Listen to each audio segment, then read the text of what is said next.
जय बाबा के दोस्तों, हरिहर।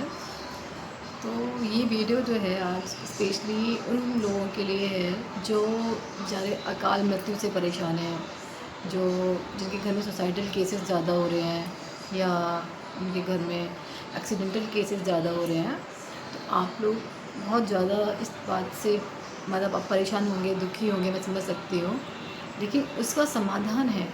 समाधान केवल और केवल हमारे दरबार में ही है। करौली सरकार नाम से जो दरबार है, जो कि आज मतलब कानपुर में, नोएडा में, हरिद्वार में, है ना, और महाराष्ट्र में, है ना, मसूरी में, कई जगह बन चुके हैं और ये पूरी दुनिया में बनना है। मतलब अगर बाहर की बात करें तो अमेरिका, जापान, ठीक है, हर जगह दरबार बन चुके हैं।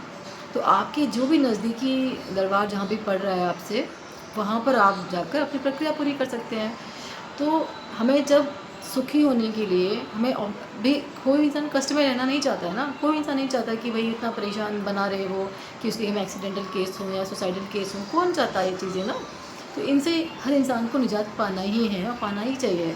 तो आप लोग प्लीज़ दरबार से जुड़े। जैसे कि मैंने ओसीडी की बात भी की थी। ओसीडी जो है इतनी ख़तरनाक बीमारी है कि पहले इनिशियल स्टेज में तो मतलब थोड़ा सा मन में मनमुटाव रहता है, चिड़चिड़ाहट होती है, एक इंसान दूसरे से अलगाव हो जाता है, घर में कलेश मचती है। फिर इंसान इतने पागल जाते हैं कि मतलब किसी भी हद तक जा सकते हैं। जो आजकल जो ये हो रहा है ना, मर्डर चल रहे हैं लाइफ में, जो मर्डर मिस्ट्री चल रही है ना, कि ये यार ये कैसे हो सकता है कि अच्छा खासा हस्बैंड है, अच्छी खासी मतलब बेवकूफ़ लड़की है और उसने अपने पति को किस लिए मार दिया, मतलब कितना बेरहमी से मार दिया। ये कैसे पॉसिबल होता है ना। ये सब केसेस आप देख रहे हैं, बहुत ही ज़्यादा इम्प्रैक्टिकल है। लोग सोच के इनके कानों से धुएँ निकल जाएँ। लेकिन ये सब चीज़ें, ये स्मृतियाँ हमारे समाज में फैली हुई हैं, व्याप्त हैं। ये घटना यहाँ घटी है और भी जगह चल ही रही होंगी। ये लोग ये भूमिका बना रहे होंगे लोग बाग, और अभी भी ये कांड आगे भी होंगे। इन सब से बचने के लिए हमारे पास एक ही केवल ज़रिया है कि हम लोग जल्दी से जल्दी ज़्यादा से ज़्यादा तादाद में हम लोग दरबार को जाएं, समझें, जुड़ें वहाँ से, सही ऊर्जा से कनेक्ट हों, ताकि आप भी सुरक्षित हो सकें। आप सुरक्षित होंगे तो समाज सुरक्षित होगा। तो ये मेरे और मेरे दरबार का, हम सबका मोटिव यही है कि सभी को बचाया जा सके, टाइम पे रहते हुए सभी लोग जो हैं सुरक्षित हो जाएं। सभी के घर में, अब मैं कई केसेस दरबार के भी थे जो वहाँ पे आए थे लोग बाग, कि माँ बाप ज़िंदगी भर बच्चों को पढ़ाया लिखाया, डॉक्टर बनाया, दोनों बच्चे उनके, बेटा एक बेटी, दोनों डॉक्टर बन गए। ठीक है, अब डॉक्टर बनने के बाद आपके पास ऐसा क्या दुख आ रहा है कि भाई पता था लड़की से कोई अफेयर था, लोग से क्रिटिसाइज़ कर रहे थे या मतलब टीज़ कर रहे थे। क्या सीन हुआ कि लड़के ने ना ट्रेन से जाते हुए, ट्रेन में, और उसने सुसाइड कर लिया। ट्रेन से कट के मौत, मतलब डॉक्टर की, आप समझ सकते हैं। जो नन डॉक्टर है उसके पास क्या कमी है कि उसे अच्छा लड़की नहीं मिल सकती, अच्छा रिश्ता नहीं मिल पाएगा, दोबारा से ऐसी लड़की नहीं मिल पाएगी। ऐसा क्या मेंटालिटी सेट हो जाती है कि अब मौत ही उनके पास रहता है माध्यम, कि मुझे मरना ही पड़ेगा और कोई ऑप्शन नहीं है मेरे पास। आप समझ रहे हैं। मैंने ऐसे कई केसेस देखे हैं मेरे पड़ोस में भी, मतलब कि लिटरली अच्छा खासा स्मार्ट खूबसूरत लड़का और एक लड़की के लिए मर गया। मतलब यार सीरियसली कम ऑन, क्या ऐसा लगता है कि मतलब किसी इतना कमज़ोर। सुशांत सिंह राजपूत को कैसे सब कौन नहीं जानता है। इतना बड़ा फिल्म स्टार, अपनी इतना बढ़िया सब कुछ बिल्डअप किया, सब कुछ किया, और एक अचानक से कैसे मर गया है। या फिर सिद्धार्थ शुक्ला, दिव्या भारती, है ना, ये जो श्रीदेवी, ये अकाल मृत्यु हुई है ना, कि मतलब ऋषि कपूर जी, मतलब ये ऐसे ऐसे जो केसेस हुए हैं जो इनकी मर्डर मिस्ट्री सॉल्व ही नहीं हो पाई है कि आखिर ये इनको मरना क्यों पड़ गया, है ना। तो क्यों समझ में नहीं आ रहा है, समाज को समझ नहीं आ रहा है, कन्फ्यूजन में पड़े हुए हैं।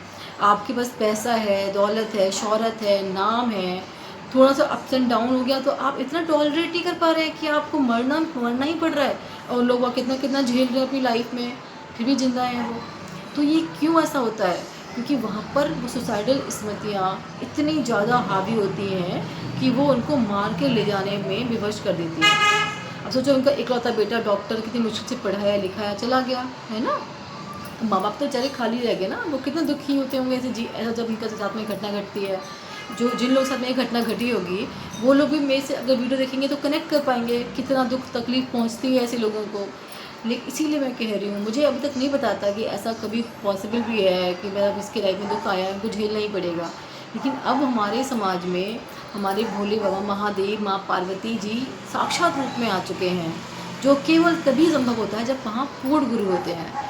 पूर्ण गुरु ही केवल हमारे सारे कर्म भोग काट सकते हैं, और वो तब वहाँ पर शिव शक्ति भी वहाँ पर मौजूद होते हैं।